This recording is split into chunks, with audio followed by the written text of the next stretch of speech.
समय की बात है। एक घने जंगल में दो अच्छे दोस्त मोती और राजा रहते थे। मोती एक समझदार खरगोश था और राजा एक नटखट बंदर।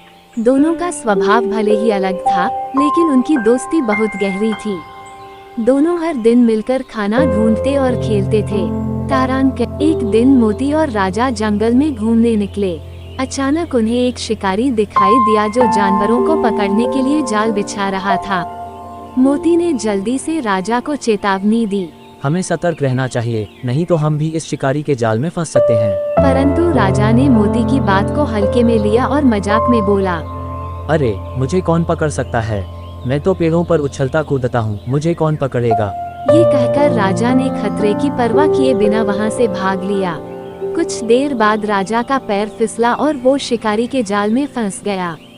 उसे अपनी गलती का एहसास हुआ और उसने मदद के लिए चिल्लाया, मोती मोती मुझे बचाओ। मोती ने अपने दोस्त की पुकार सुनी और तुरंत वहाँ पहुँचा। उसने सोचा, अगर मैंने राजा को नहीं बचाया तो ये शिकारी इसे ले जाएगा। उसने बिना समय गवाए अपनी तीव्र बुद्धि से जाल को काटने का तरीका निकाला। उसने राजा को सांत्वना दी और जाल को काटने लगा।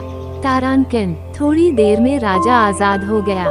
उसने मोती से माफी मांगी और कहा, मुझे तुम्हारी बात माननी चाहिए थी। दोस्ती का मतलब सिर्फ साथ में खेलना नहीं होता, बल्कि एक दूसरे की परवाह करना भी होता है।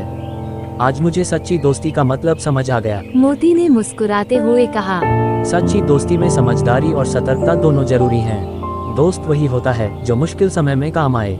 उस दिन से राजा और मोती और भी अच्छे दोस्त बन गए और हमेशा एक दूसरे की बात मानकर सतर्क रहते थे। सच्चा दोस्त वही है जो कठिनाई में आपका साथ दे और सच्चे मित्र की बातों पर हमेशा ध्यान देना चाहिए।